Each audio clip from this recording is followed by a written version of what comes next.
The Indiana Fever sit here at 21-20, and as we wind down the regular season, they're likely going to be the 8th seed, and they're probably going to get destroyed by the Minnesota Lynx. No doubt about it. I wouldn't be surprised if the games aren't close, even if Caitlin Clark decides to return for the playoffs, because that's looking more likely, even though Stephanie White is hoping she'll return before they end the regular season. I'm just going to say this up front. This is an important offseason for the Fever coming up, for Amber Cox, for Stephanie White, to look themselves in the mirror and really get this team on track. Because this season, you can say it's a disappointment. There's no doubt about it. I know they had injuries. I understand Clark missed a lot of the season. But when she was healthy, they had really bad fourth quarters. I'm going to keep saying it over and over again. The fourth quarters this year for Indiana have been dreadful. And she has been in the lineup in some of those games. And that is on the coach. I would blame the players too. So I would give like 60% to the coach, 40% to the players. With all that being said, this offseason for Stephanie White, she has to change her approach with coaching. I don't think she should be the coach, but what's going to happen here is Amber Cox can look at the situation and go, we had injuries to key players like Sophie Cunningham, Erin McDonald, and we brought in Erin McDonald for a backup point guard in the middle of the season, and she was solid as a backup. And Sophie Cunningham was the glue that kept this team together. And DeWanna Bonner didn't want to be here anymore. So they're going to look at it from that perspective. And, of course, their best player was hurt most of the season. And they're going to look at Stephanie White and go, she still got them to the playoffs. That'll be the case to keep Stephanie White. Whether you agree or disagree with that decision is another conversation. I think they should move in a different direction because unless Stephanie White decides to change her style, because I don't think she's bad with game planning, but with making adjustments in game is terrible. She doesn't do a good job there. She's very predictable. People figure out very easily. And she tries to play this style that doesn't fit Caitlin Clark's game, where they slow the game down, just like with Chrissy Sides. And that's not good for this roster. It's not going to work. And you can be a great defensive team. I know she preaches that, and it's important to play defense. But when you have Caitlin Clark, you have to revolve the offense around her style of play. And the Fever are at their best when they're playing with more pace. When they play slower pace, they struggle a lot of times. And that's been the case since Caitlin Clark's been in the league. So going to next season, if I'm Caitlin Clark, there's a couple things I'm looking at. Number one, for Stephanie White, if she's not helping you get better and elevating your game, I would consider requesting out of Indiana.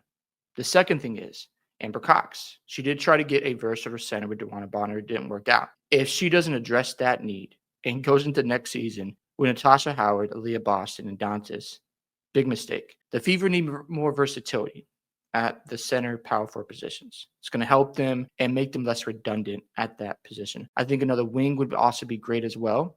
And then you go into next season full throttle. And the expectation, in my opinion, should be a top 4 team in the WNBA.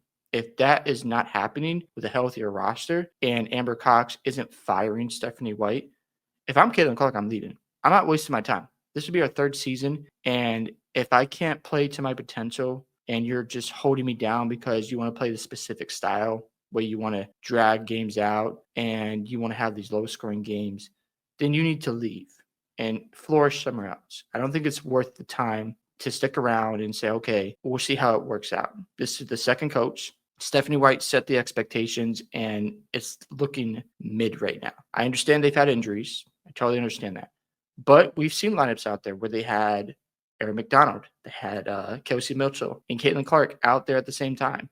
And you're like, what type of rotation was that? We've seen situations where adjustments aren't made in games. And that has to change if this team is ever going to elevate to the next level. Look, I understand the frustrations. Totally understand if you feel like Stephanie White needs to go. I'm on your side, but that's not going to happen, unfortunately. So what is the next steps here?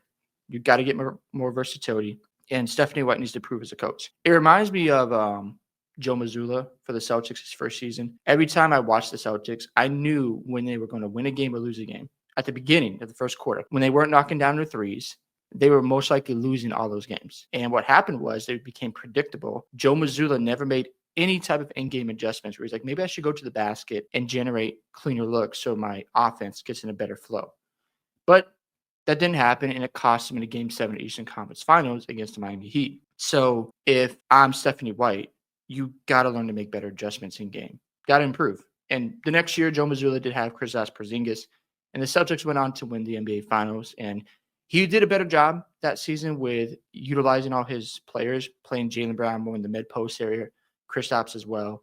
And they still relied on the three, shot a lot of them, but there felt like more balance, which was good. But that has to happen when it comes to coaching. You have to get better at your job. And if Stephanie White doesn't do that this offseason, I don't have a lot of faith in it. I really don't. But we got to look at a way to improve this team, because if it doesn't happen, then Caitlin Clark needs to go to the front office and say, I want out of here. I'm not going to stick around with this mess. I've been in for 3 seasons and you've brought a good roster. I mean, it's not like the Fever don't have talent here.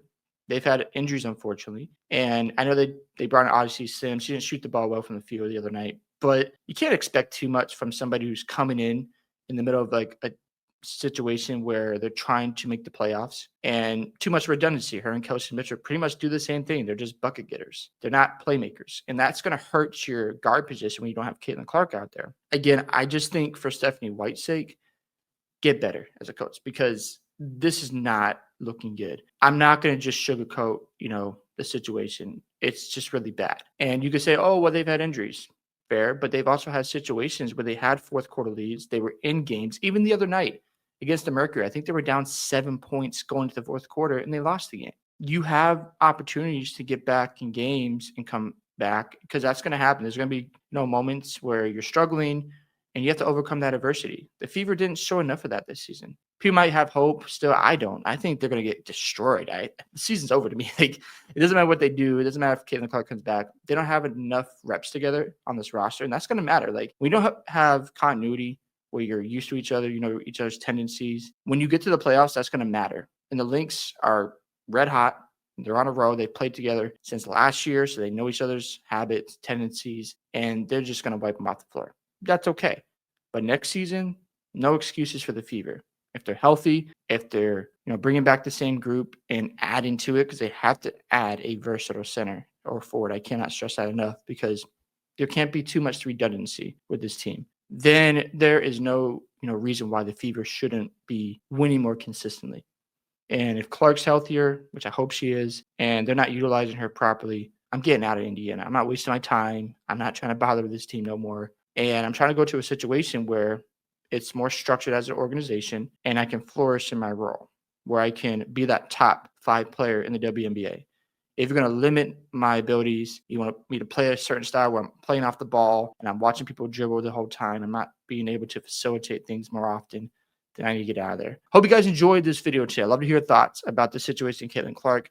Do you think next season Caitlin Clark should request a trade or write out some more until her contract is up? Don't forget to like and subscribe to the channel, and I'll catch you guys in the next one.